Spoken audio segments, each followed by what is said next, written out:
That's not any questions.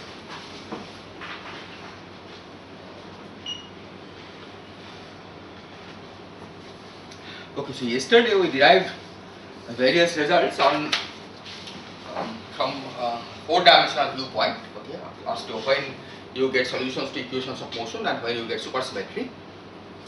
So let me first review it again, and then we'll see how the same results we can derive from the 10-dimensional perspective. And that will also tell us that the superpotential that we have chosen is the correct one. Okay, because after all, what is the job of the superpotential, right? It's supposed to reproduce the equations of motion correctly. Okay. So if we can show that with the superpotential that we have chosen, the equations of motion that you get in 4-dimensional viewpoint agree with what you get from 10 dimensions, then you will know that the superpotential that you have chosen is the correct one.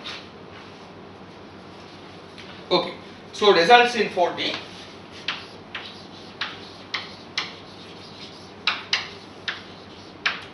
And these you can get purely from n equal to 1 Sugra in d equal to 4. Okay, you just have to study the detailed properties of this theory. So first of all, we saw that the potential has the following form. It's e to the k g I j bar d I w d j w bar minus 3 or w square, where d I w is del I w plus del I k factor.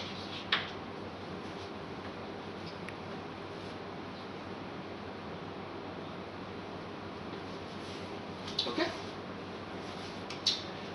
So the form of the Kähler potential, the explicit form of the Kähler potential that we had gotten was the following: it's minus 3 log minus I minus over minus log minus tau minus tau bar, and then minus log minus I by 2 into omega h omega 1. And W was the integral G3 with omega. I am not sure if I used omega with G3 or G3 with omega, but they just differ by sign, and the sign of W is irrelevant, as you can see here. Okay, you can change W to minus W without any other change. G3 was F3 minus tau is 3, and the sum over I runs over the Kähler moduli, the tau, and the complex structure moduli. Now today I'll assume that the only Kähler modulus that is there, that is present in the theory, is the volume modulus. Okay, which means that we'll assume that H11 is 1. Okay, there are plenty of Calabi-Yau for H11 is equal to 1. If you are to consider more general manifolds, it can be done, but it will just make the formulation more complicated. So I runs over rho, and alpha rho in particular is the volume modulus, and alpha includes complex structure as well as tau.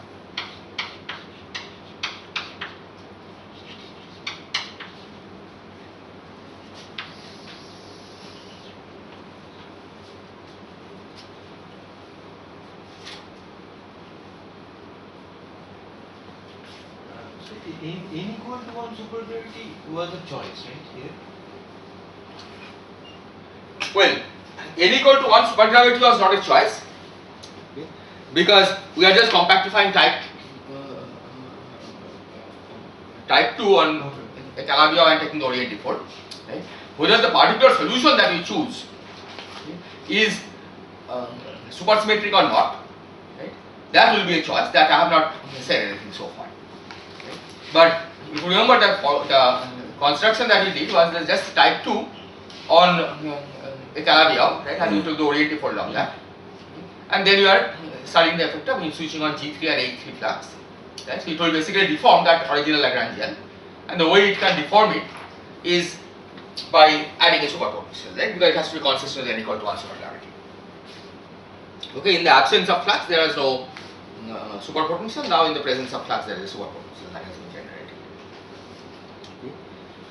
So, at this stage, we are not claiming, okay, that after you have introduced the fluxes, okay, that the vacuum that we get or the solution that we get is supersymmetric. Right? It may happen that the fluxes are such that supersymmetry is broken. Right? That will be reflected in a solution to this four-dimensional theory, which has no supersymmetry. Right? N equal to 1 supergravity can have a vacuum solution with no supersymmetry. Okay. So from this we saw the fact that the Keeler modulus or the W doesn't depend on rho. Okay, W depends only on the complex structure moduli and tau. So d rho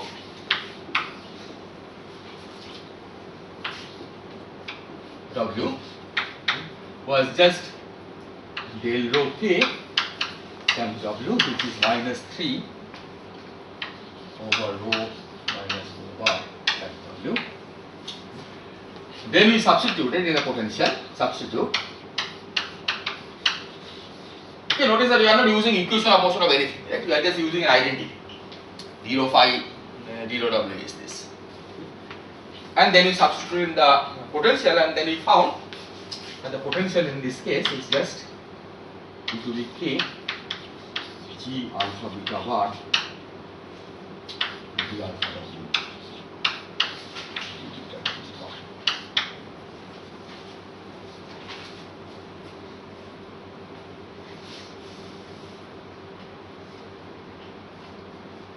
Okay, so this is positive definite, so it's clearly minimized at d alpha W equal to 0.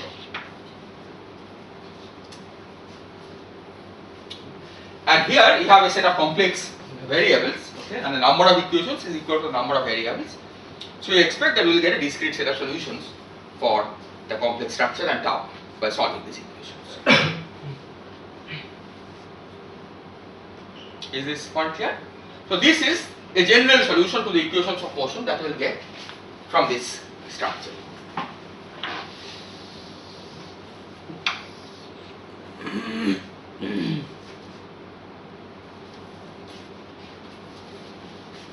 And the solution is with same supersymmetry as the equations.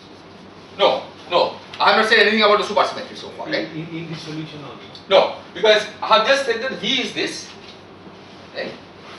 We try to find a solution to this, right? And one set of solutions is clearly given by setting d alpha W equal to 0, right? So that minimizes V, so that's clearly a solution, right? But we have not discussed the condition for unbroken supersymmetry. Right? Now we are going to discuss the condition for unbroken supersymmetry. Does alpha include the other Keeler moduli? No, as I said, I am assuming that there are no other Keeler moduli. Okay, I see. Okay? So only volume modulus is the Keeler modulus. If there are other Keeler moduli, the analysis is a little more complicated, but it can be done.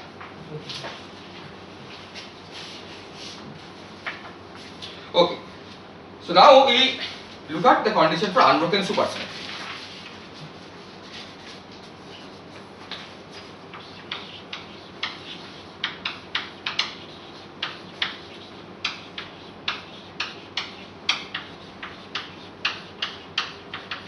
Again, we will be working it in the context of n equal to 1 Surya in d equal to 4.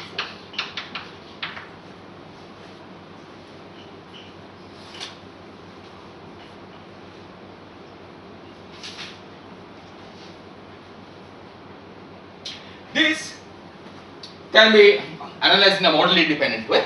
Okay, we take the n equal to 1 supergravity action, and of course, the bosonic part is not enough, you also need the fermionic part, and the way you look for supersymmetry is that you take the variation of the fermionic fields, okay, which is given by the combination of the bosons, and then you demand that that is 0, right?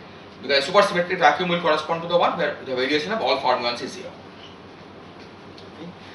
And the result that one finds by doing that is that DIW must be equal to 0 for every line.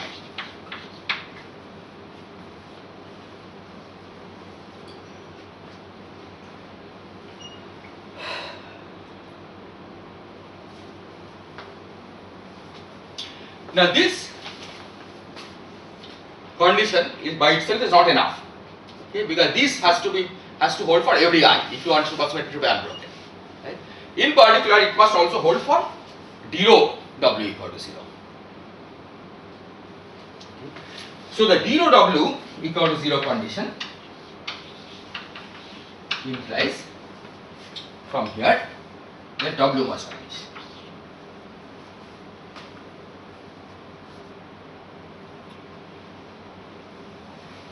And besides this, of course, d alpha w has to vanish, okay, which are these conditions. But now we see that of these various solutions that we have found by solving this, okay, if you want to know, okay, whether a given solution is supersymmetric or not, okay, you have to look for w, the value of w at the extremum, okay, and it's only if w vanishes at the extremum then you can conclude that we have a supersymmetry.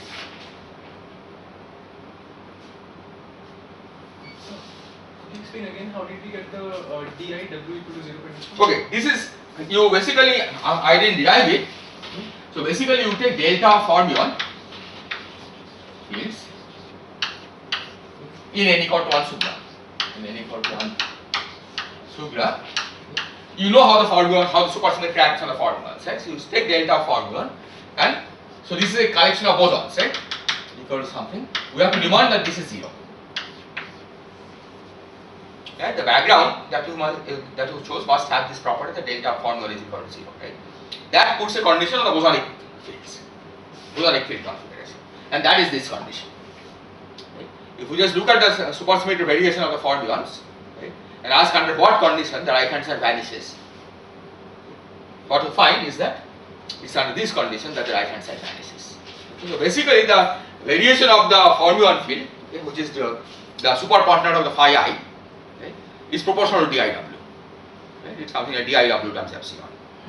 And hence, if it has to be satisfied, then diw has to vanish. And that's the way you arrive at this. Is this clear?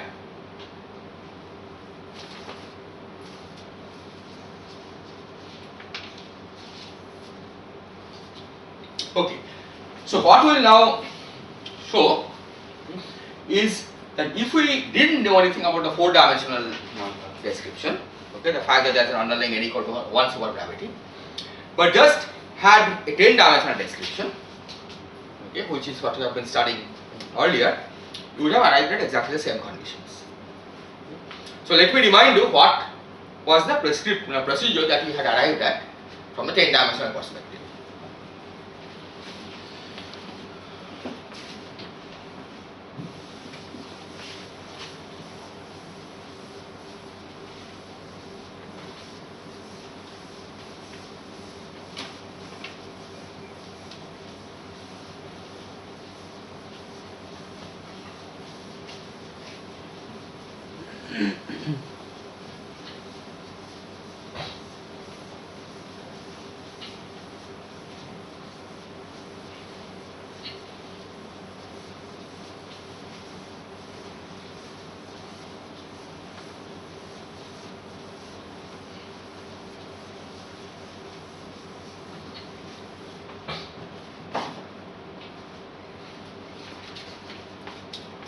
So 10D perspective,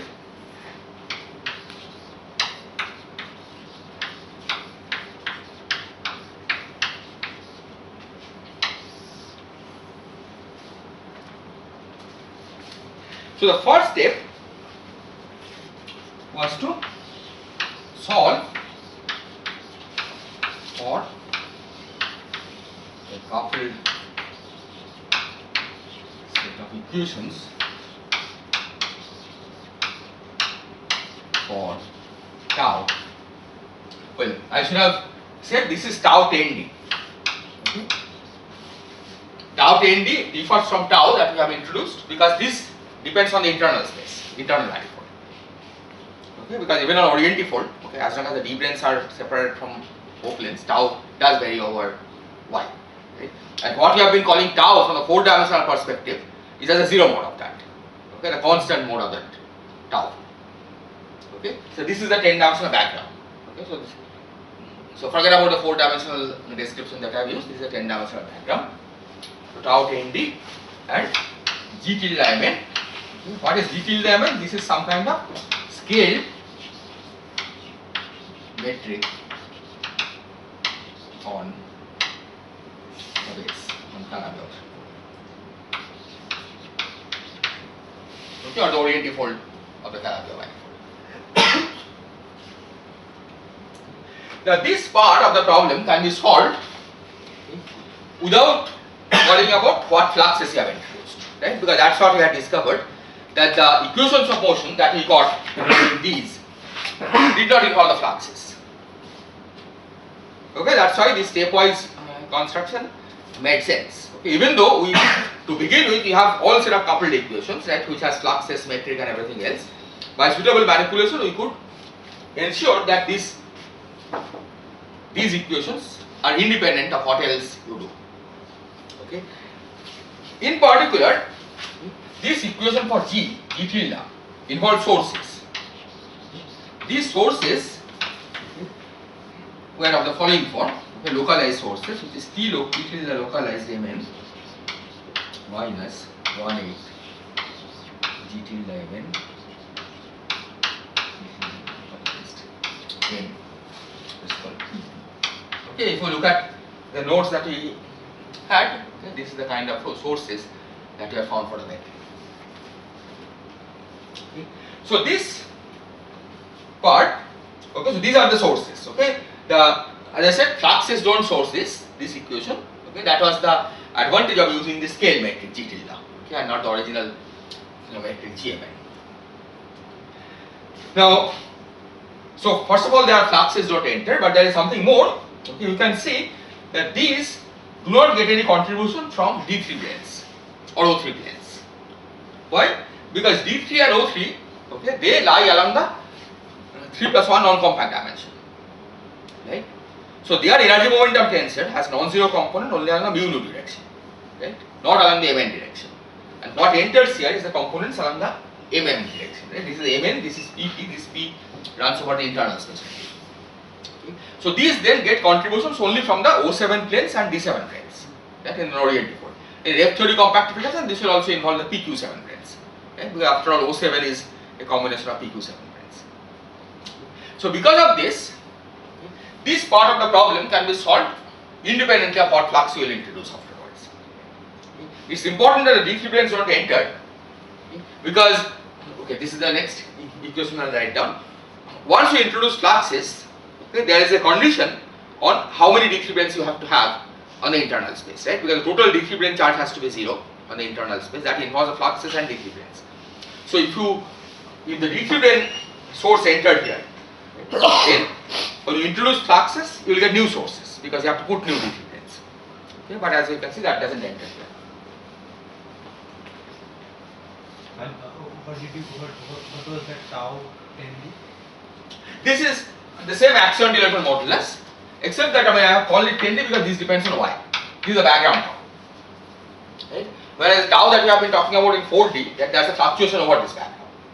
Okay, the zero mode fluctuation. That's why I am trying to distinguish this from that.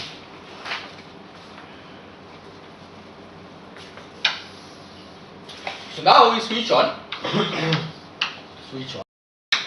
H3, and these of course have to satisfy the quantization condition, namely integral over 3 cycle of F3 H3 should be integers.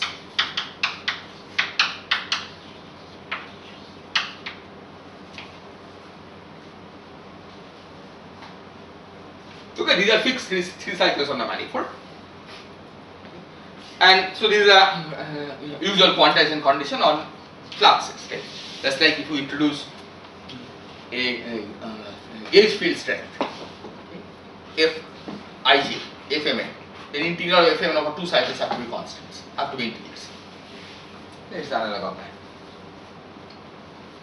Is this clear?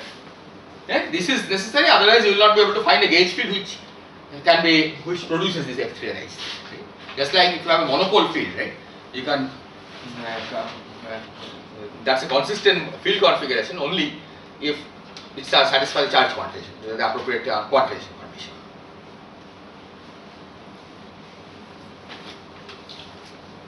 Okay. And then we found that this, once you switch this on, the equation of motion,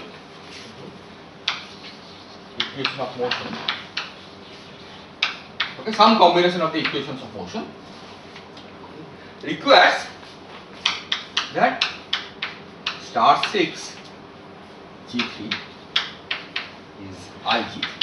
Okay, this is what we called where G3 is F3 minus star H3.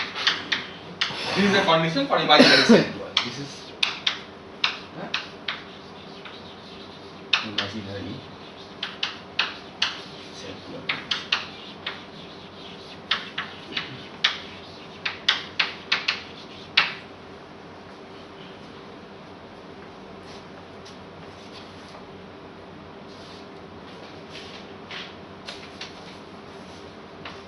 So this was one of the constraints on what kind of flux you could possibly switch on. The other constraint, which also came from studying equation of motion, okay, in order that equations of motion have a solution, but it has a physical interpretation of the d3 plane charge being equal to 0, and that constraint was of the following form: d3y equals of determinate g3. So this is the internal manifold integral.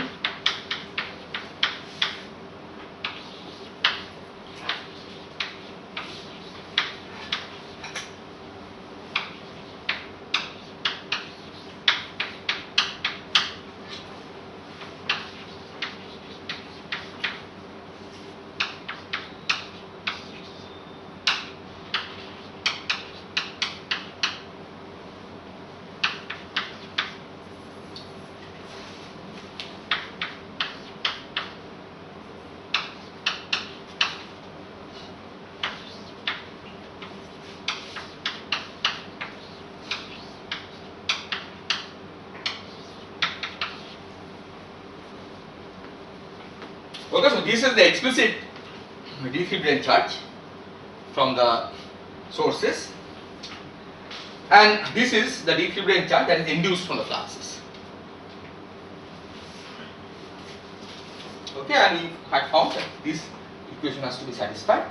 Once these two conditions are guaranteed, are satisfied, that G3 is imaginary self dual and this condition is satisfied, okay, then you can show that there is no further obstruction. Okay, you can just solve for the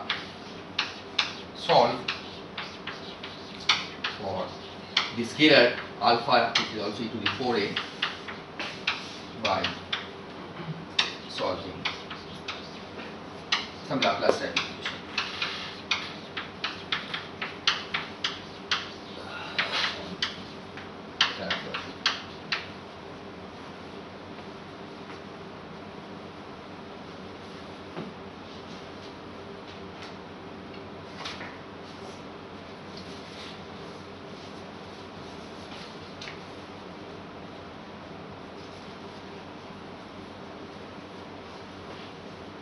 Is this clear? So, let me remind you, the alpha came from F5. Okay, F5, we introduced some d alpha times d alpha wedge, dx naught wedge, dx1 wedge, dx2 wedge, dx3. Okay, that's the way alpha entered. E to the 4a came from the work factor. Okay. This came from writing the metric as e to the 2a of y. Dx into dx nu. So that is minus 2 of y.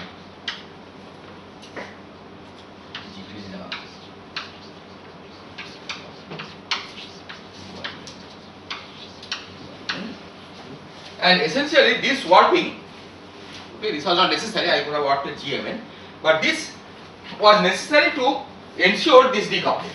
Okay, that it's only when you write in terms of G tilde that this nice property holds, that everything else decouples from the G tilde and tau equation of motion.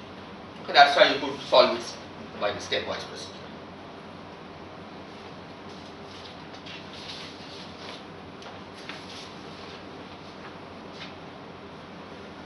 Is this clear?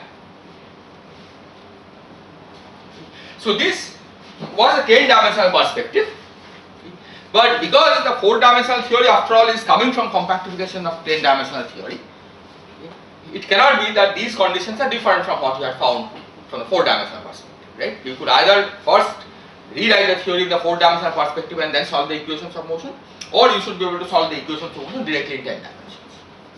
Okay. So what you will see now is that indeed there is correspondence between what you are doing here to the equations of motion that you wrote in 4 dimensions. Okay. But to see this, okay, we have to know some more facts. Some are mathematical facts, some are physical facts, so let me write those down.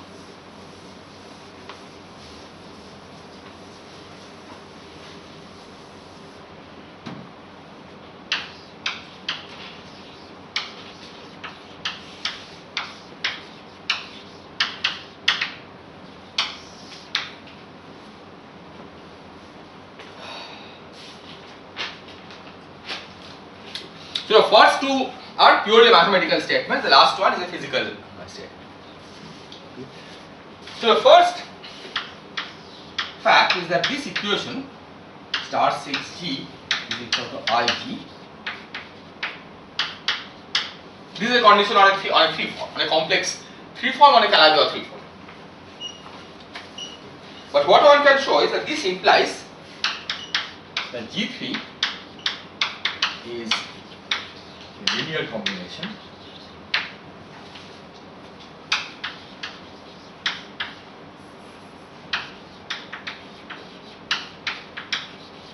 of 0, 3 and 2, 1 forms.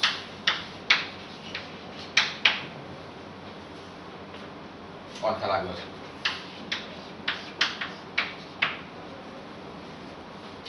So if we had 3, 0 or 1, 2 forms, okay, which are the other possible 3 forms, then it would satisfy this condition with a minus sign.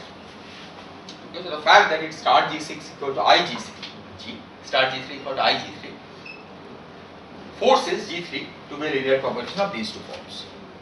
Okay, this is just a purely mathematical statement. You can just work things out a little carefully on Calabi-Yau, starting from its definition, and you can derive this. Is this statement clear? The second fact about Calabi-Yau is that omega, okay, this we know is a free zero form.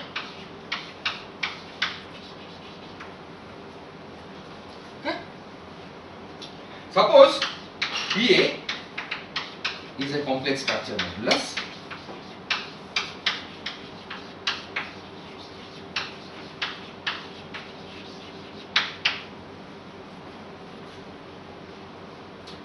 Then the derivative of omega with respect to Ta.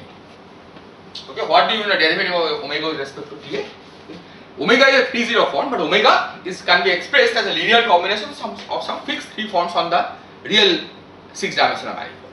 Right? Choose the basis of fixed 3 forms on the real 6-dimensional manifold. Okay. And in that case, omega will simply be a linear combination of those 3 forms with coefficients which are analytic functions of a complex structure. Okay. As you change the complex structure, what you mean by 3-0 form changes. Okay. So it will be a different 3-0 form, linear combination of 3-0 form that will be declared as a different linear combination of 3 forms that will be declared as a 3-0 form. Now suppose you take the derivative of that. Okay. Take that 3 form, okay. Take the derivative, which means take the derivative of the coefficients that appear in front of the fixed 3 form basis that you have chosen. So this one you can show is a linear combination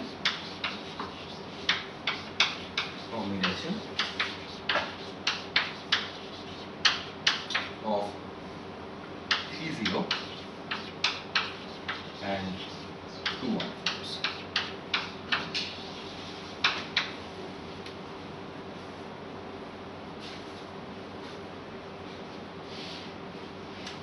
Intuitively, this is not very hard to understand, okay? Because if omega is a 3-0 form, then at some point in the base, okay, you have omega as some aijk, dzi with dzj with dzk. Right? Now you are deforming it. Deforming the complex structure means that these zi's you will declare as a linear combination, okay, not holomorphic, but this will be zi plus some delta zi bar, right? Some small coefficient, some zi bar. Okay.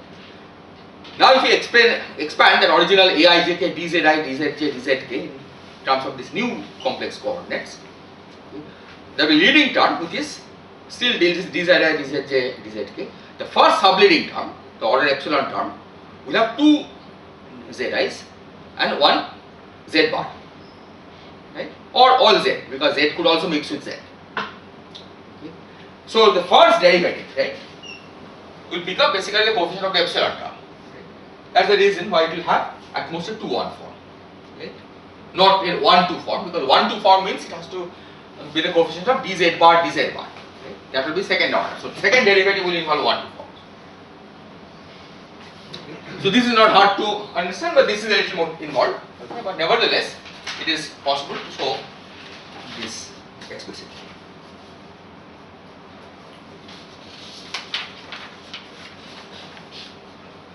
The third one is a physical fact, which is that if we want unbroken SUSY, okay, this time now from the 10D viewpoint, unbroken SUSY.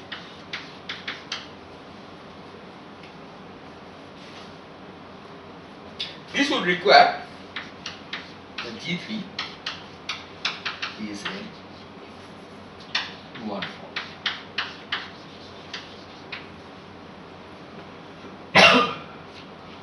Okay, which basically means that no 0-3 component.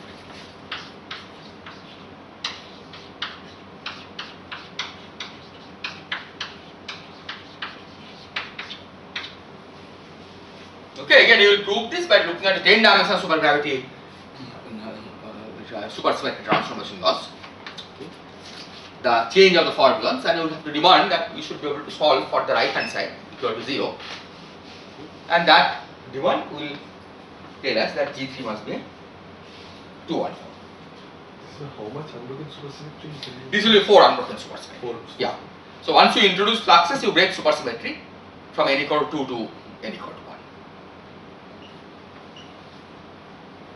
So 28 broken, 4 unbroken. 20 meters unbroken. Yeah, 4 unbroken. Then that's it. So why specifically specify not 0, 3 or why not 1, 2 or something? Oh, because G3 already you know that when you solve equation of motion, Okay. it's a linear combination of these two only, Yes, right? yes, yes. And now the point is that of these two, right, only 2-1 will remain. Okay, so this you don't have to impose before you apply equation of motion, before you apply supersymmetric condition. So we first check the equation of motion, and then at the end we will apply the supersymmetric condition.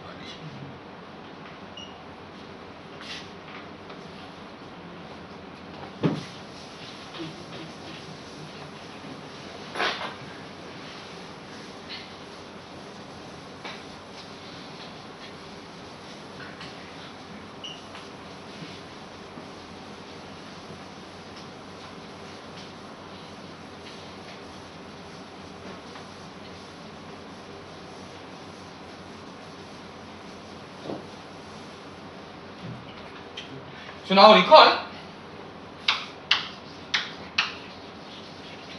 that 4D perspective gave that B alpha W equal to 0 as equation.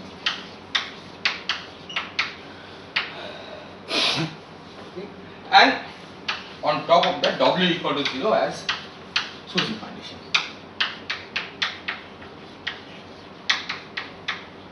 Okay, let us try to reproduce this from the 10D perspective. The 10D perspective.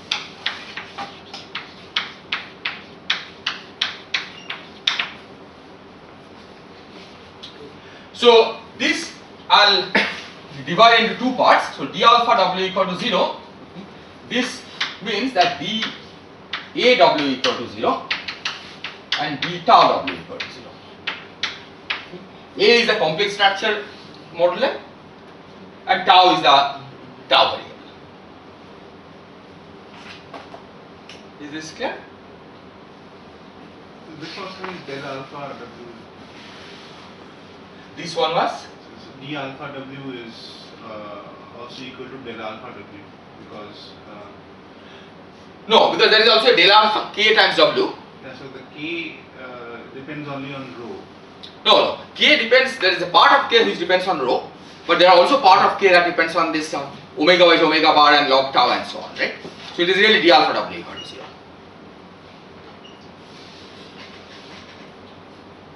So let's calculate dA. Why is A is also equal to rho will be another equation. Pardon? Yes. A equals rho will be another equation. So But that equation was automatically satisfied, right? See dA, once you satisfy these, Oh, because right?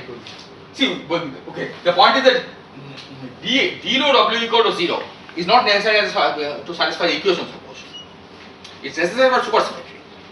Okay? Because what we did is we took the potential, okay, and just substituted the explicit expression for d rho w, and what we found is that the potential actually becomes just sum of squares of d alpha w's, right? No dAw. So as far as the equation of motion is concerned, d rho w doesn't have to be 0.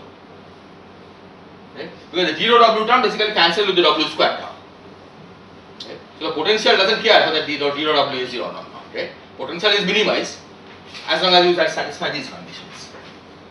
Right? So this came only from equation of motion. Right? D rho w equal to 0 essentially was led to w equal to 0. Okay? This came only after you impose the supersymmetric condition. Okay, equations of motion was just these. Is that clear? what is the Lagrangian you substitute?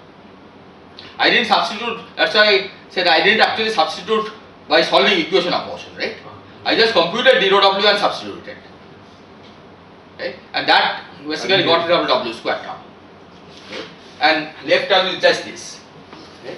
So the potential basically become completely independent of rho.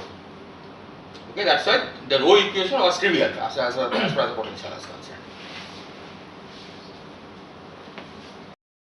Okay. So this is del W plus minus log minus I by 2 integral omega by signs. Only the overall sign is important. The actual sign is not necessary. So let's now substitute this del A W. Which part depends on A? G3 has no knowledge about the complex structure moduli, right? G3 is just F3 plus tau H3, right? In the fixed basis, F3 and H3 are just some fixed linear combinations. Tau, of course, is not a complex structure, but omega depends on the complex structure. So this will be integral G3 with del A omega.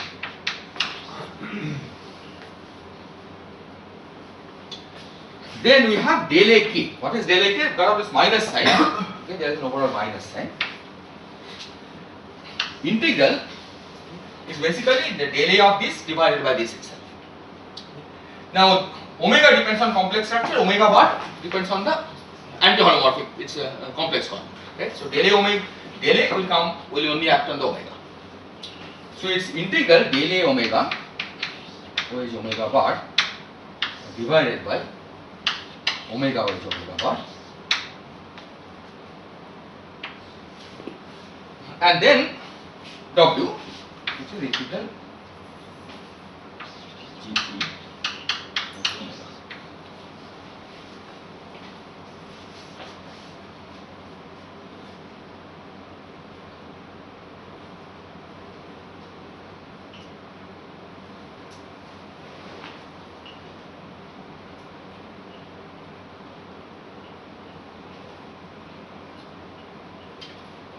Now let's say from here, which part of G3 could contribute to this? Okay. Del A omega is a linear combination of 3-0 and 2-1 form. So for a 3-0 form, if you want to get take a wedge product and get a non-zero answer, you can only get it from a 0-3 form. For a 2-1, you can only get it from a 1-2 form. But G3 has no 1-2 form, right? So this is no use. With 3-0, only this part will contribute. Is this clear? So G3 has a linear combination of these two. The part that could possibly contribute into this G3 wedge del A omega is this part. Okay, this part is irrelevant. Is this clear? Similarly here, omega is a 3-0 form, so only the 0-3 part of G3 will give a non-zero result here. So as far as this computation is concerned, we can replace G3 by a 0-3 form, and that means that you can replace it by C times omega bar. Okay, where C is just a constant.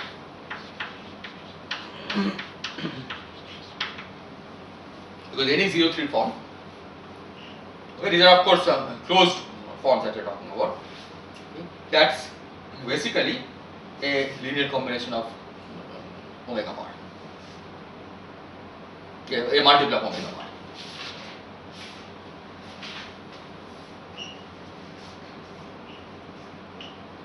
So now we are essentially done. So you can see integral omega bar with del A omega minus integral del A omega with omega bar, and then C integral omega bar with What was the reason you said that this 0-3 form is only omega bar, but there is no other 0-3 form? because omega bar is the unique 0-3 form that we have in this on Calabi-Yau, right? So that's the reason why it's only omega bar.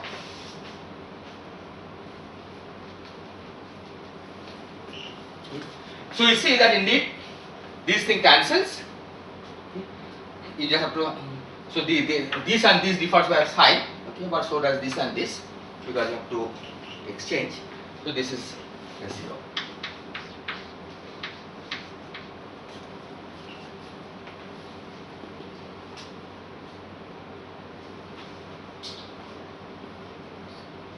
So what was it? C need not have been a constant, right? Well, the point is, okay, if you go to the orientifold limit, right, then of course tau is constant on the internal manifold, right? Then G3 we know is a closed form, right? It's G3 minus tau omega 3. Sorry, G3 is F3 minus tau H3, right? So a closed form. Right? You're also using the fact that you need G3 to be closed. Exactly, that's right. G3 to be closed, right? So G3 has to be proportional to. Otherwise, C could have been. Yeah, so this is in the orientifold limit, right? We are studying this in the orientifold limit.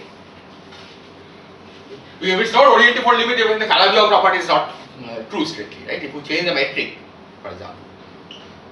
Okay. So you are assuming that you are close to orientifold limits where you can think of tau as constant for most of the things. So then you take G3 to be closed, and that forces C to be constant. Exactly, that forces C to be constant. That's why only then this cancellation happens. That's right.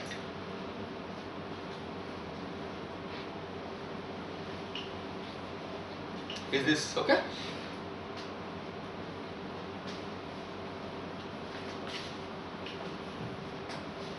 Yeah, because otherwise you have to also worry about the fact that this is not Calabi-Yau, right? If there are sources distributed for the metric, then this Calabi-Yau metric will also differ from its original value.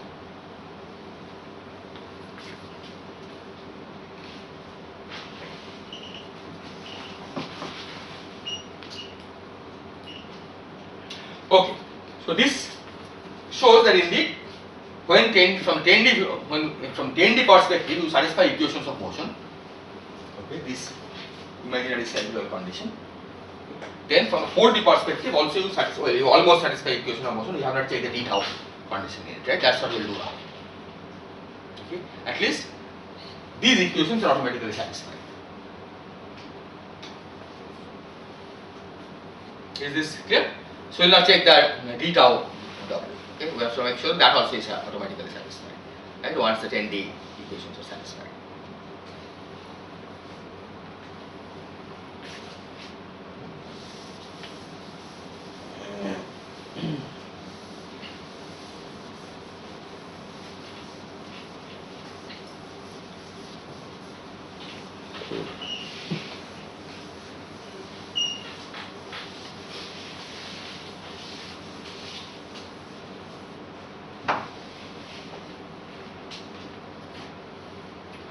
So d tau w is del tau w plus del tau k times w.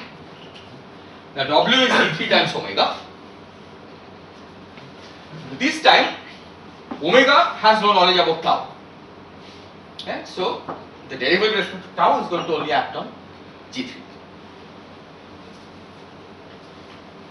So this gives you integral del tau g3 omega minus 1 over minus 1 tau minus tau bar. This is because k contains minus log minus tau minus tau bar, right? So you get this times integral g3 over omega.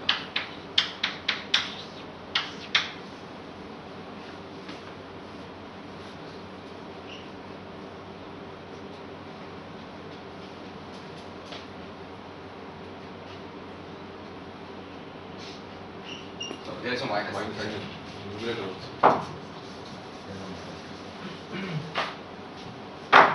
This del tau k is minus 1 over tau.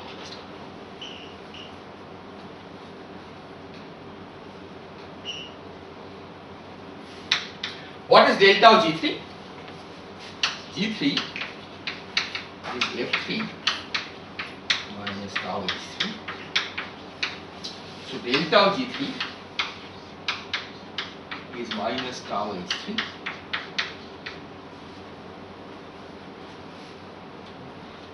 sorry minus h3. Now this I am going to write as g3 minus g bar 3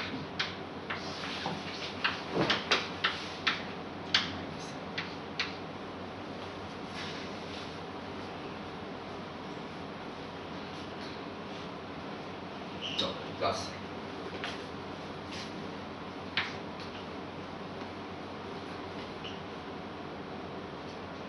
G3 minus G3 bar, right? This of course cancels.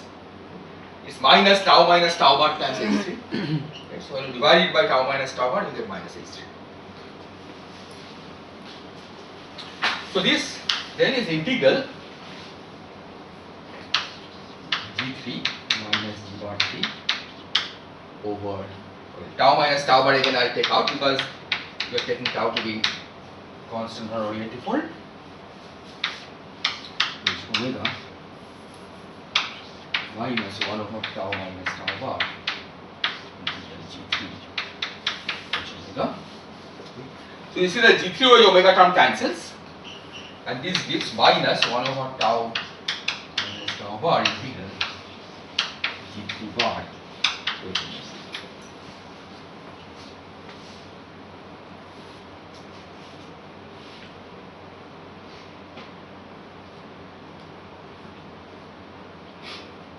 Is this clear?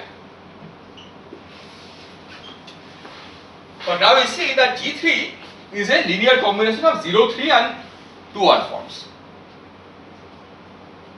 Okay? So G3 bar will be a linear combination of 3, 0 and 1, 2 forms. A 3, 0 form, where is it with omega? Cannot be integrated, right? You need a 0, 3 form. So neither a 3, 0 form nor a 1, 2 form can give any contribution to this. So this is zero identical since G3 bar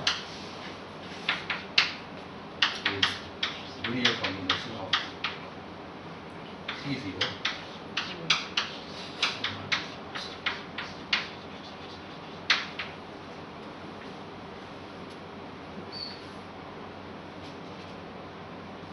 Okay, so you see that when you satisfy the 10-dimensional field equations, then you automatically also satisfy the 4-dimensional field equations. Okay, which is an indication that you have identified our superpotential correctly. Right? If you are using any other superpotential, then it will not give the same equations that we have here.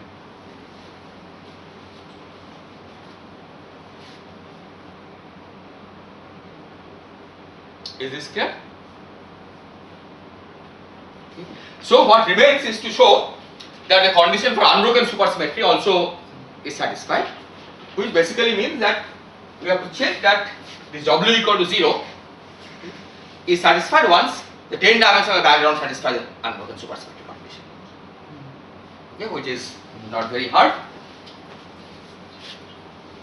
What is W? W is this, right? So if you satisfy the condition for unbroken supersymmetry, then G3 is a 2-1 form, right? The 0-3 part has gone. So this is 0, right? Because omega is a 3-0 form.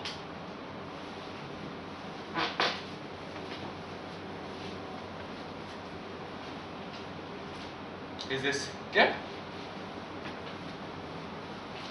So this shows that the 10-dimensional and 4-dimensional descriptions are completely equivalent, right? You could have done it either in 10 dimensions or in 4 dimensions.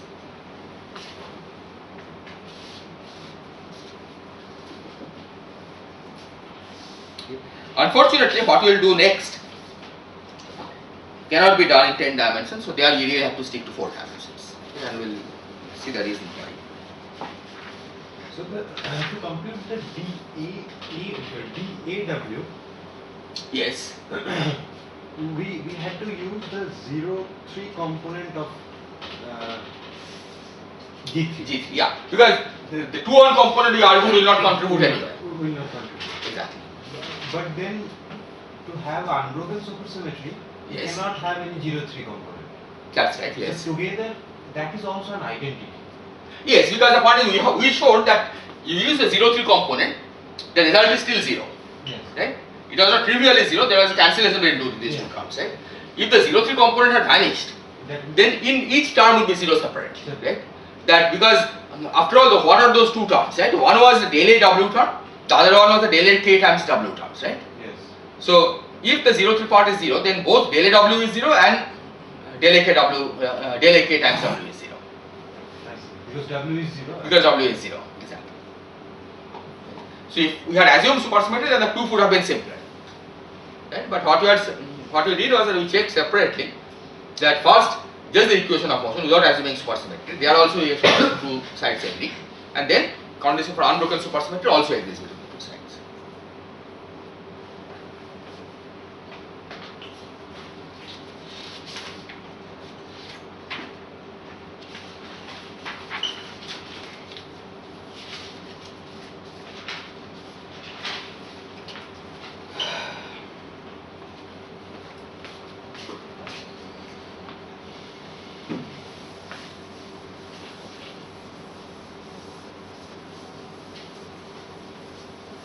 So basically then what we have shown is that using fluxes you can fix the tau and the complex structure model, right? What is left is the Kähler modulus.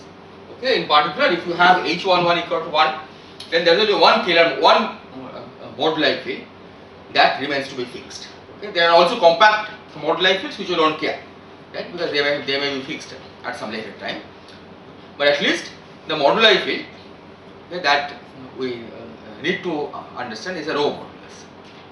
It has to be fixed. And one can show on general grounds, okay, in fact what we have done is pretty general, okay, that if you stick to supergravity, you cannot fix a rho modulus. That you always have that modulus, you can scale, there is a symmetry of the equations of motion, by which you can just scale up the metric, okay, with appropriate other transformations, and it solves the equation of motion. Right? Given any solution to equation of motion, there is a scaled version of that which is also a solution to equations of motion at the level of supergravity. Okay. So you have to go beyond supergravity to try to fix the Kähler modulus. Okay. Now I should also say that for all this to make sense, you have to have some control. Okay. So in particular, we have said that the moduli are fixed. Okay. But this also means that the string coupling has been fixed, right? Because tau contains information about the string coupling. For this to make sense at all, you better make sure that string coupling is fixed at a weak value, sufficiently weak value. Right? Similarly, when you fix the radius moduli, right, rho, you have to make sure that it's fixed at a value which corresponds to a sufficiently large size. Right? If the Calabi-Yau has a size of the order of string scale or smaller, okay, then the supergravity approximation that we have used is not valid from the beginning. Okay. So those issues we will come back and discuss. Okay, but for now I will just say that we have fixed tau. Okay.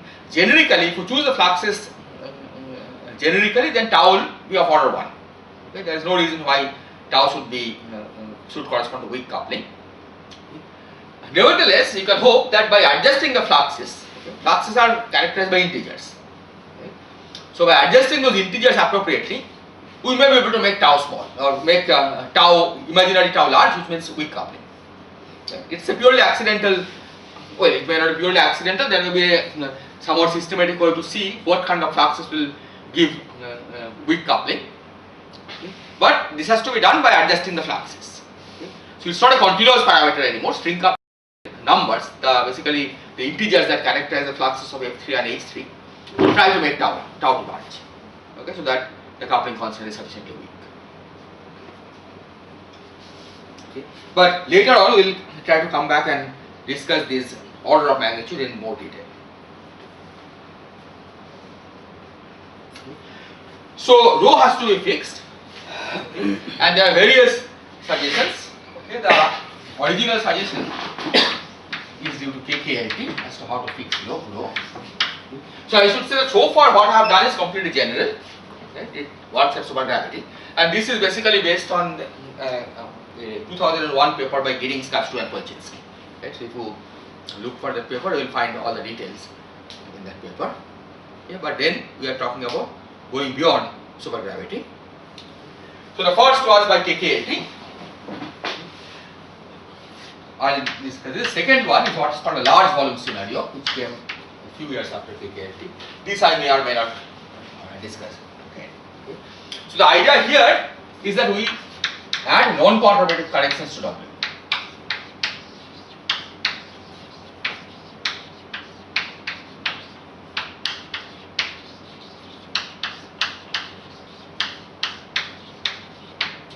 Here we use alpha prime corrections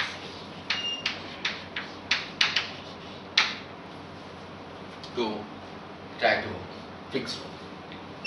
Okay, because whatever we have said so far that rho cannot be fixed, that's at the level of supergravity.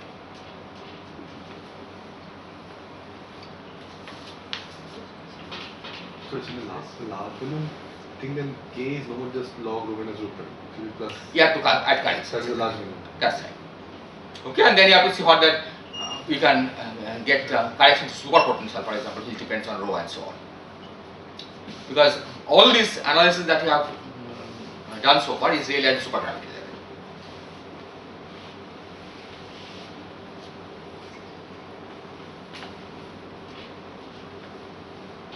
And this K was this log minus I rho minus rho, but that was at string tree level calculation.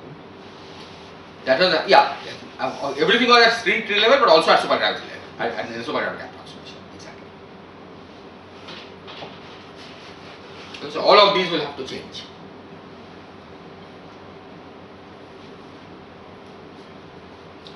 But the most important part of the corrections, okay, at least in KKLT,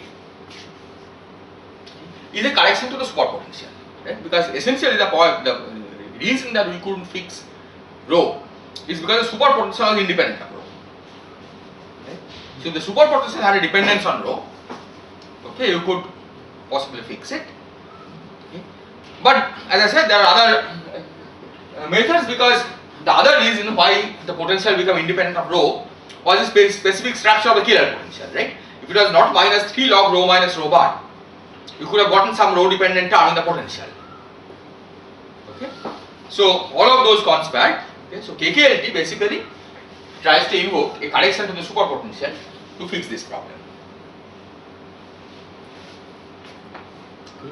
So there are various mechanisms by which you could generate non-perturbative corrections to the superpotential. The one of the corrections that they invoked was what they call Euclidean D3 instant.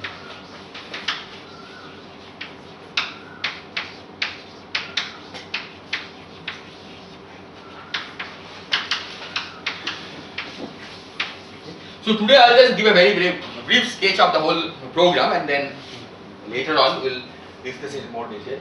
By the way, next week and week after there will be no classes, because next week there is a review and the week after I will be in ICTP.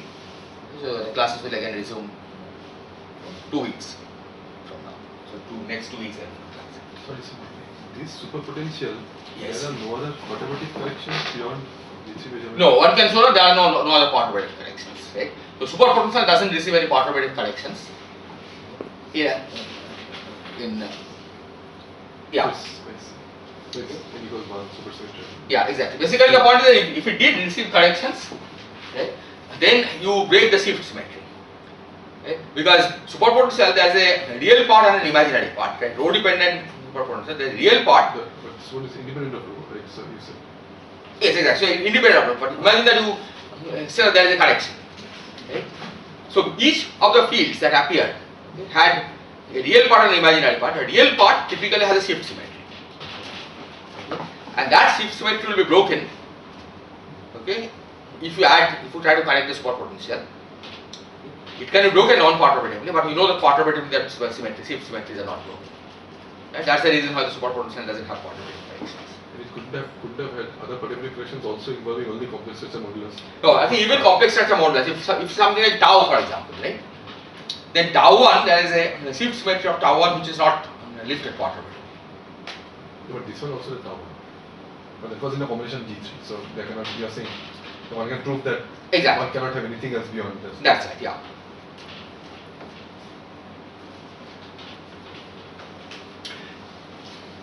Yeah, as far as I know, I mean, there are general proofs that superpotentials are not correctly perturbative.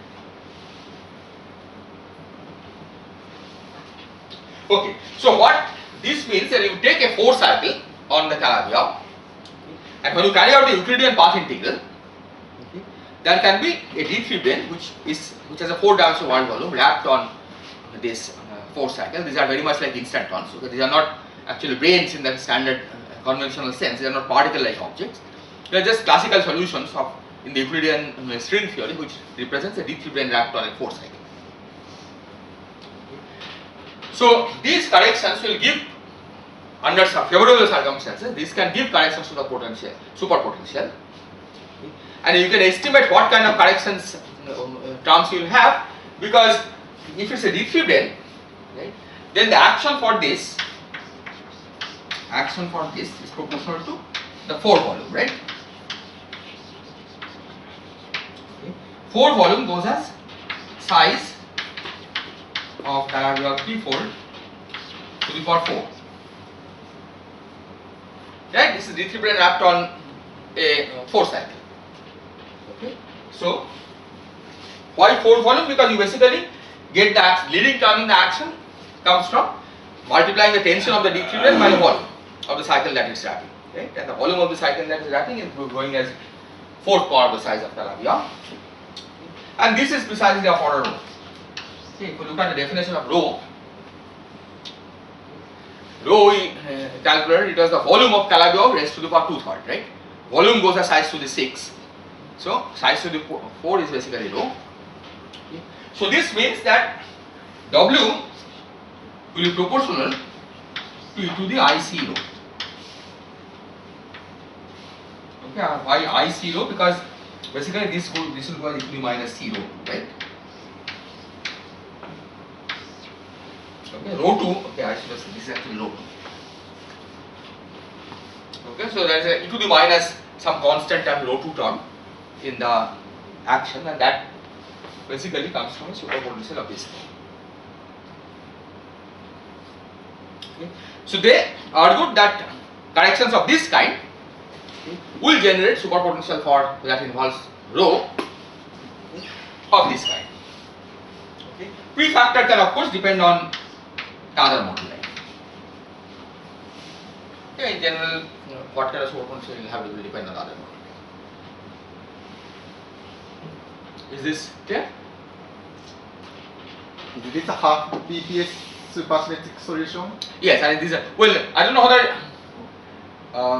this is n equal to 1, so, but it has some supersymmetry, yeah. Yes. So this is how it is exactly. Yeah. Well, instant terms can certainly have these are certain supersymmetries.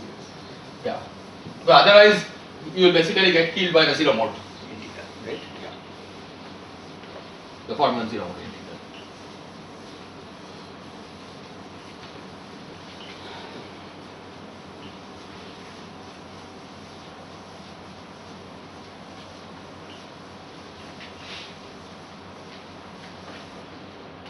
Okay, so the philosophy that KKR took is the following.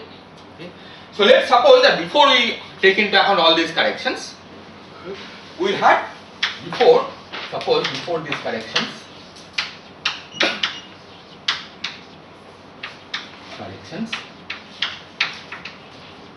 we have SUSY vacuum for which d alpha w and w is 0. Okay, and imagine that the complex structures have been all fixed to some specific extremum where these conditions hold.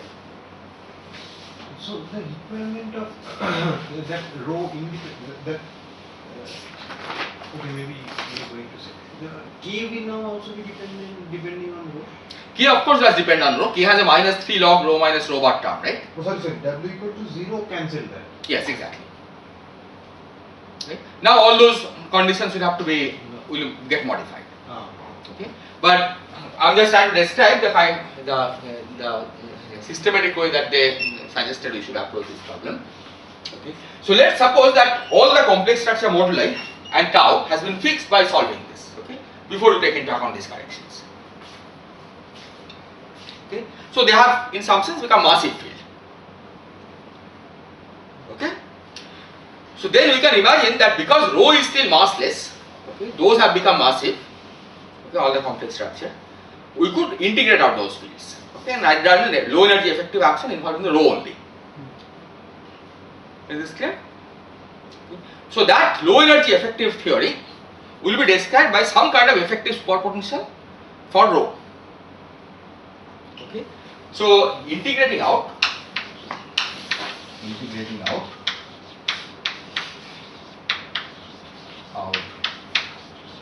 the tau and complex structure moduli.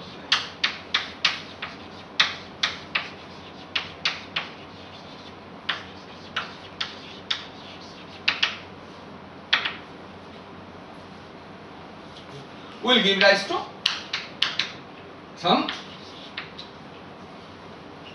effective field theory.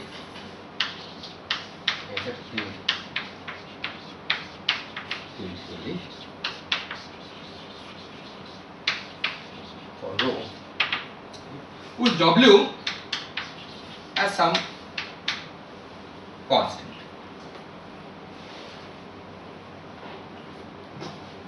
Okay, once you have solved for this, okay, W equal to W naught, you can check, okay, automatically solves the equation of W equal to W naught. So this kind of superpotential has a property that phi expression value is not fixed. Okay, let's check this. So K is rho expression minus 3 log rho minus rho bar, right? K is minus 3 log rho minus rho bar. Okay. So d rho W will be del rho W plus del rho k times W, which will be, this is of course 0 because W is just a constant. Del rho k times W will give you W over rho minus rho 1. And there is a minus I which I need here, that's all I need. 3W over rho minus rho 1, right? 3W naught.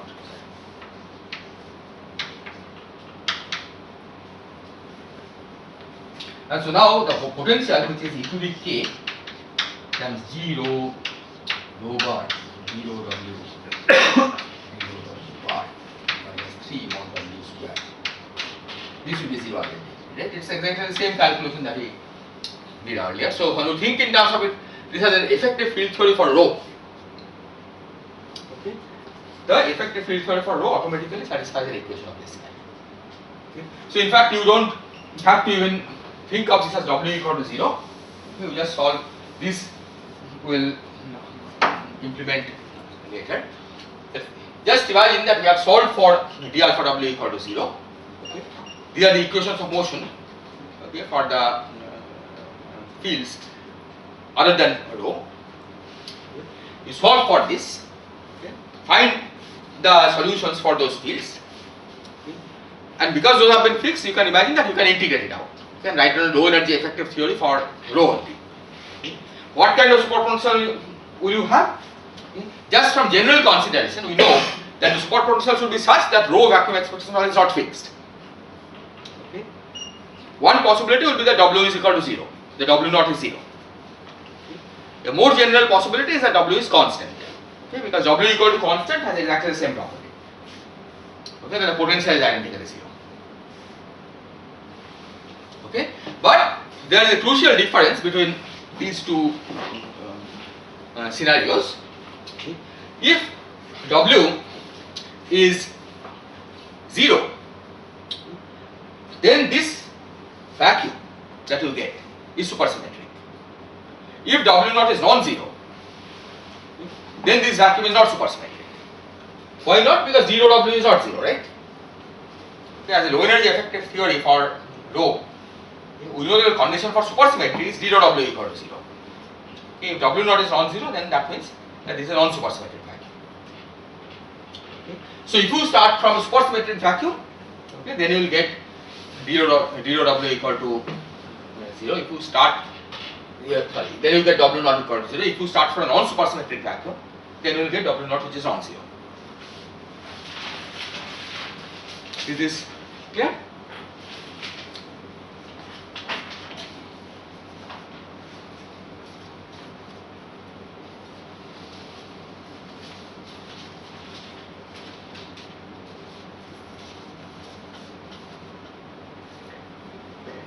Okay, now what KKL suggested is the following.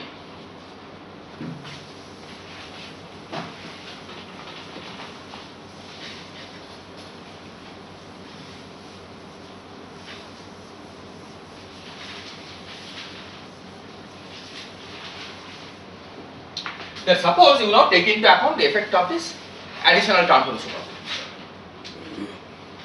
So what taken W naught is 0 because you start with the supersymmetric vacuum. If you start with a supersymmetric vacuum, so at this stage, let's suppose that we have not committed ourselves to that. Oh, it could be also non-supersymmetric vacuum to start with. Yeah, if it's non-supersymmetric vacuum started, it will not be 0, right? It will be some large number. Okay. So this is without taking into account the effect of that superpotential. Now suppose that you take into account the effect of the superpotential. Okay. Then what KKLT says is that there should be correction to the superpotential for the rho field. Okay. You forget about the original theory, okay, which are all the other fields, and the superpotential depends on all the other fields. Okay. You can still integrate out everything and write down the effective superpotential for rho. Okay. And the effective superpotential, W effective, will have the form W naught plus A e to the power I C rho, okay, where A and C are some constants.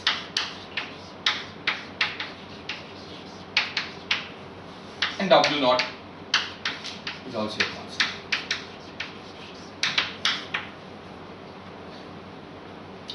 Now, even if you had started with an original vacuum which is supersymmetric. Then in the absence of these corrections, you know the W naught should have been 0. But once you have added these corrections, right, and reintegrating out the fields, there will be small renormalization of the W. Right? The new W naught may not be 0 anymore. Right? That will also be in principle corrected in some way. Okay? So let's work with these and see what we get. Okay, right now let's not commit ourselves to whether you have charged with a supersymmetric vacuum or not supersymmetric vacuum. We just say that this is the effective superpotential for rho, okay, that we generate by this procedure, and let's proceed. Okay, later on we'll see how to make things more systematic and have more control on the analysis. But if the initial vacuum is then non-supersymmetric, what is the guarantee that then there are no perturbative corrections to this thing? I agree. I agree. Should not be just In the following, don't think of this as initial vacuum versus final vacuum. Suppose you take d alpha W equal to 0, okay, and just say that we just try to integrate out the fields. Okay. Eventually, we look for a solution which is supersymmetric. Okay. So, in fact, supersymmetry will not be broken even at this stage. Okay. After you have solved the row equation, you will actually get a supersymmetric vacuum. But then there's no reason why the leading row contribution is exponential. That assumes that non-reversion theorem. That's true. Yes, I agree. There could have been I agree. Yeah, could have been many contributions where Yeah. subleading which is neglect. I agree. Yeah, Possibility. yeah, that possibility is there. But we just assume this. Yeah, so right now we are not saying anything about how to control things. How to Right? get it from string theory? Just take a box. Exactly. Turn on. Well, this is, we expect that something like this will get from Yeah, string sure, theory, right. but the relative magnitudes of these various terms, right, have to be such that things are under control, right? Also, we don't know if there are more terms in between which we are neglecting. Exactly. We don't know at this stage if there are more terms that you have neglected. Right? So all of those issues are there. Right? So later on you have to see whether it is possible to adjust things so that it's a controlled expansion. Okay. Right now let's say that suppose you have something like this and go ahead and see what you get.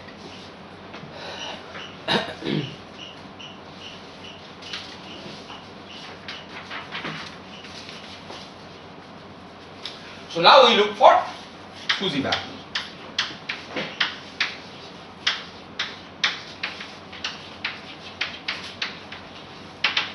Which means we look for solutions to d rho W equal to 0.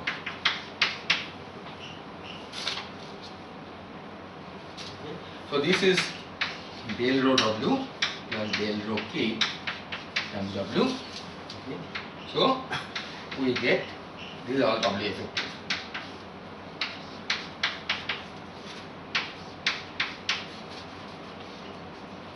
ICA to the I0 minus 3 over minus rho bar W naught plus A to the I0 0.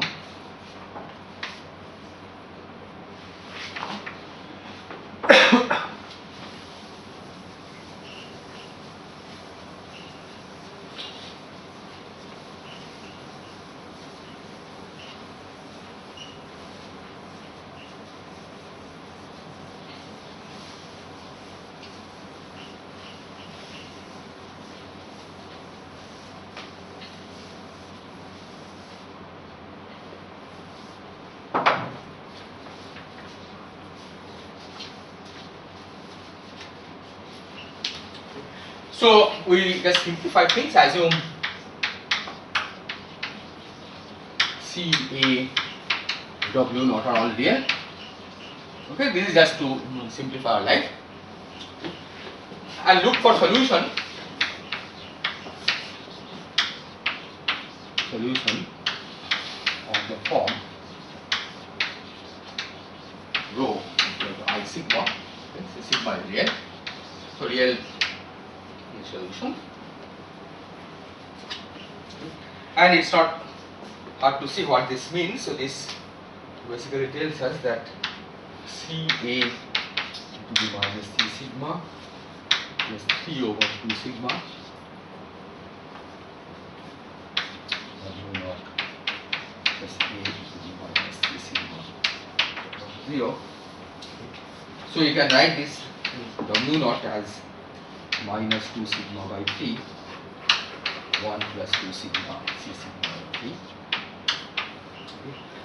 So the idea is that for a given W naught, which is given to us by the theory, sigma is fixed by solving this equation.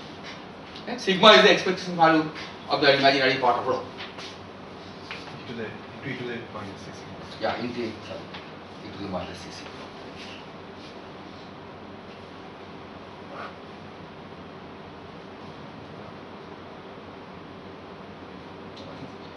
These 2 sigma by 3 I had already taken into, let me, so that this is not correct. And this is minus a e to the minus c sigma. What is this? Okay, so basically you just solve this, a simple algebraic equation. This is what we get, and the idea is that so W naught is something given to us by the theory, okay, and we solve for sigma by solving this. Okay, if there is a solution that you can find for this, okay, then we are done.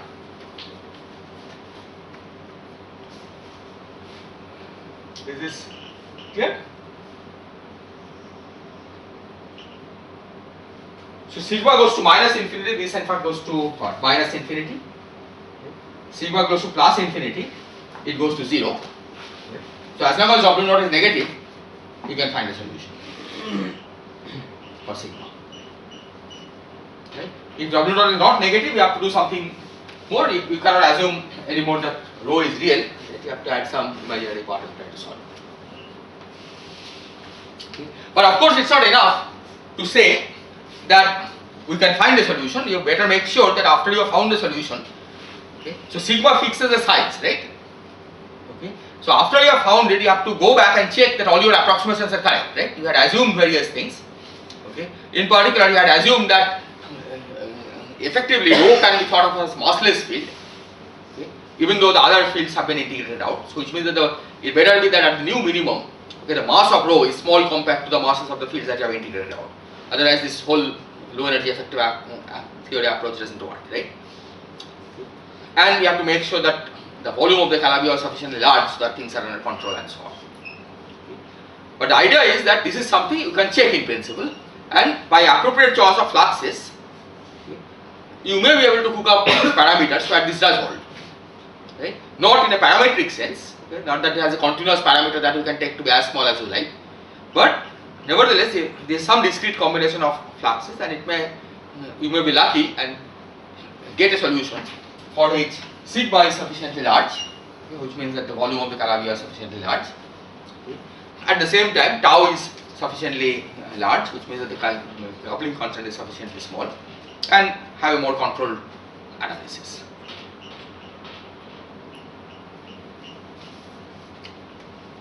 Is this clear?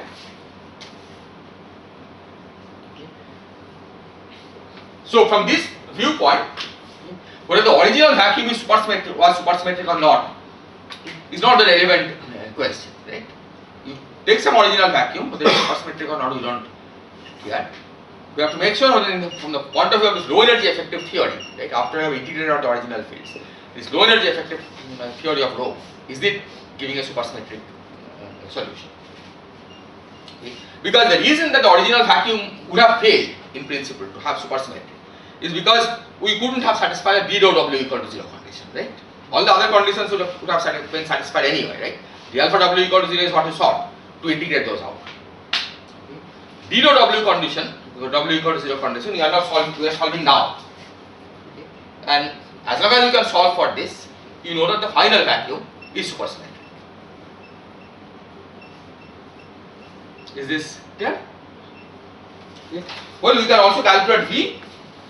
So V is e to the k times d rho w mod square minus 3 mod w square, and once you use these values, what you find is that this is given by minus c square a square minus 2c sigma over 6. So this is ADS. Negative cosmological constant.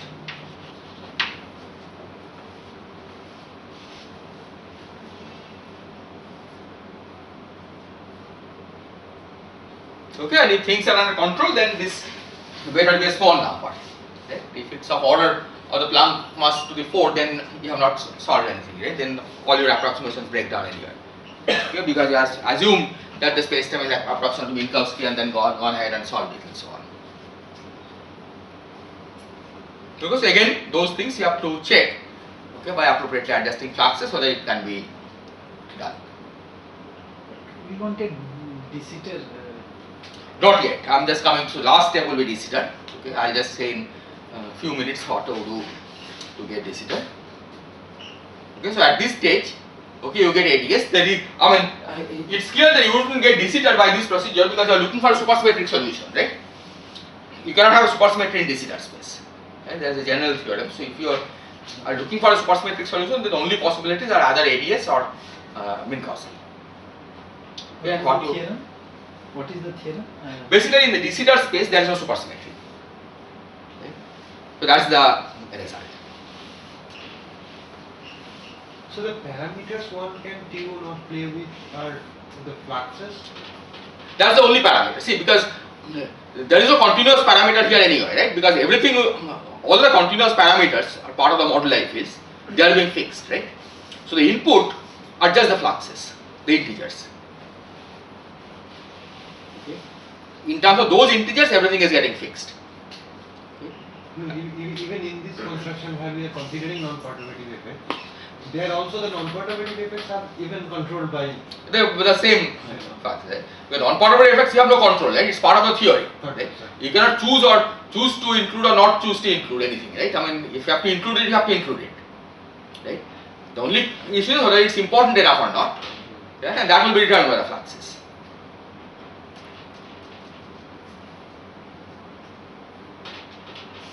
Is this clear? Okay, so the last step is to try to make it de Sitter. So what you do there is the following. Okay, it's clear that you have an ADS vacuum. Okay, so you have to add some positive energy density. Okay. Now positive energy density. Okay, and you have to add it in a way that breaks supersymmetry. Okay, there is of course source of positive energy density. You can add some branes. Okay. But you know from this general analysis that adding branes in a supersymmetric manner, you are not going to break lift it to de Sitter. Okay, because all the effects of branes, for example, the branes which preserve supersymmetry have already been taken into account in this analysis. Right? We didn't assume that there are no D3 branes, right? And we assume that there are D3 branes. All that effect has been taken into account, okay, to arrive at this analysis. So what they do, okay, is that they say that now we add to this background some anti-D3 branes, space filling anti-D3 branes. Okay, so what will be the effect of space filling anti-D3 branes? Okay. First of all, you cannot just add a space filling anti-D3 branes because that will not satisfy the D3 brane charge conservation. Right? So as you add the space filling anti-D3 branes, you have to readjust the background, okay, in an appropriate way, so that we maybe add another D3 brane somewhere else in the manifold. Right? That's one possibility. the fluxes. Yeah, or you readjust the fluxes to so that the total D3 brane charge still adds up to 0. Right? The simplest way to visualize this is you add an anti-D3 brane in one part of the manifold and a D3 brane at another parts. Okay. So suppose you could do that, right? And suppose they are sufficiently far away so that they don't annihilate immediately. Right? There is a certain lifetime. Okay. Typically, if you add D3 brane and anti-D3, okay, they will eventually annihilate. Okay, that lifetime is very short. So you to really make sense of this, you have to readjust the fluxes so that you can add an anti-D3 brane. Okay, and that is the source of all this confusion that people have been writing papers on, right? Whether it is consistent to add an anti-D3 brane in this flux background. Okay, that whether it immediately disappears by some instability or not. Okay, but at least naively geometrically you have a uniform flux and you can put an anti-D3 brane. Okay, so that is possible. But this has the problem that if you just add an anti-D3 brane at random, right? Typically the kind of tension that it will have is order of the Planck mass. Right? In fact, it is a 1/g string in front, right? So it has a very large tension. Okay. And we have already said that for all this to make sense, it better be a small number, right? So if you add a large number to a small number, you are going to end up with a large number, which will give a theory with cosmological constant, but it's not a kind of theory that you want. Okay. You want a theory with small cosmological constant, at least something that can be controlled. Okay. So there they use the fact that the metric that we have used, okay, is a warp metric, right? Let me write down the metric again, in particular the part involving G mu, I wrote it somewhere.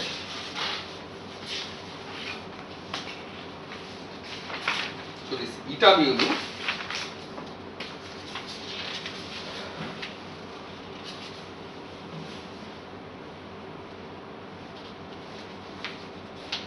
yeah. So the metric had an e to the 2a of y eta mu dx mu dx.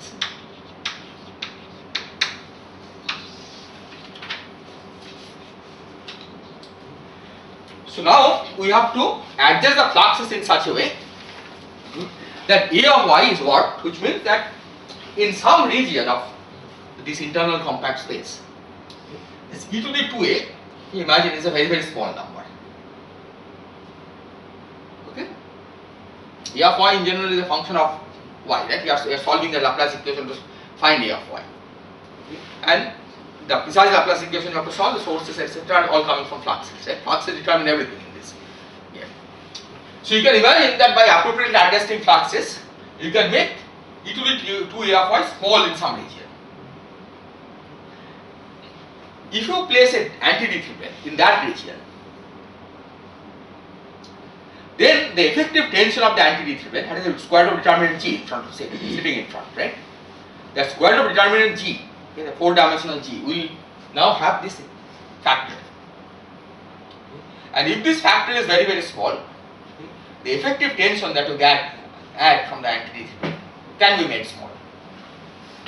Also, you are assuming that to eta mu and not the ADS metric, because that will not have a large effect. So Yes, exactly. Yeah, otherwise ideally you should have had an ADS metric. Exactly. So that I am assuming is a small effect. That's right. It is a small effect. Okay. Otherwise you have to replace it by ADS or DS metric depending on what kind of solution you want. Okay. So leading order you assume that it's close to eta mu. So this C square, A square is a small number, so that Exactly. cosmological constant is so small in ADS, you can treat it as flat effective. That's right. Yeah. Okay. But the point is that you are going to make it even smaller. Okay. Because this is a negative number. It's small but not very small. Okay. This is the decrement tension. You want to make it a positive number. Okay. But it is a positive number, anti-decrement tension, because effectively you are adding source of energy. Okay. And the charge that you are adding is in the wrong direction. Okay. So it's not DPS. So you are actually adding energy density to the system. Okay. So this gives a positive energy density. This gives a negative energy density. And under favorable circumstances, it may happen, okay, and that's what you want to have, is that this cancels this and gives a small positive contribution. Then you will get a de Sitter with a small cosmological constant. Okay. And the reason that you are getting small cosmological constant from this perspective is purely accidental. That it just happens that there is a negative number which is small but not that small. Okay, we want 10 to the minus 120, right, in Planck units. Here is a negative number that's small but not that small. Here is a positive number, okay, which you can make small by this warping but not very, very small. Okay. But you adjust things in such a way that when you add the two together, okay, you get a very, very small number, okay, of the order of 10 to the minus 120. Okay. And the idea is that for a single theory, right, once you have fixed the fluxes, it's unlikely that this will happen. Right? Typically, you may get small numbers, but it's not going to give small numbers like 10 to the minus 120. But if the large number of vacua of this kind, then in some of them, it may just be so small accidentally. Okay, so that's basically the philosophy that KKLT uses, and it's the same philosophy in the LBS, because why the cosmological constant is so small, okay, there is no fundamental explanation in any of these constructions. Okay. Basically the explanation is that it's by of vacui are very large, then it's not impossible that this will happen for some particular factor of the theorem. Okay, so this is just a sketch. Okay, so what we'll do doing from now is to try to see how we can control things, right? That what are the things that you have to do to make sure that the approximation are under control. Right? In particular, you have to make sure that the scale at which the complex structure moduli have been fixed, okay, the mass scales of those are large compared to the mass scales of the rho that we get at the end. Okay? Because we are assuming an effective field theory description where we integrate out the complex structure moduli and think of this as an effective field theory for the rho. So this entity theorem that has to be added in order to surpass this small negative cosmological constant. It's being used in a probe limit. So it will not have any back reaction to the Exactly. So what they do is that they use it in the probe limit, right? But clearly, I mean, if you want to do a full analysis, right, you have to take into account this back reaction, and that was one of the objections of this Bena et al. Right? That when they tried to take into account back reaction, they found that you cannot, that you get additional singularities, right, which are not due to the anti-Liouville, right, but it looks like there are other singularities, right, which you cannot explain as being sourced by something, and that's the reason why they tried to argue that this is an inconsistent construction. So like, what in the theory causes it to distinguish between D branes and anti-D branes? You would expect Basically, supersymmetry.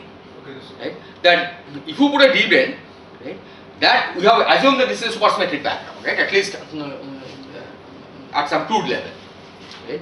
So D branes are the ones which preserve supersymmetry, right? Their effect has already gone into this analysis.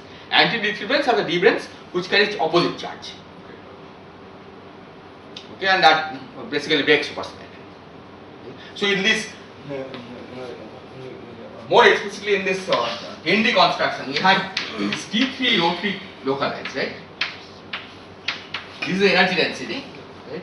And the 3-brane source we wrote as ρ3 localized, but it could have been minus ρ3 localized, right? The way we had solved this equations, we assume. we have started off with D branes. Pardon? It's basically because we had started off with D branes, that's why this thing is coming. Yeah, so in the explicit analysis that we did, right, it entered in this fact that we assumed a specific sign for the 3-brane source, right, which is compatible with this being supersymmetric, right, that is being compatible with the tension. If you use an opposite sign, right, in some regions, then you will get additional contribution to the equations of motion.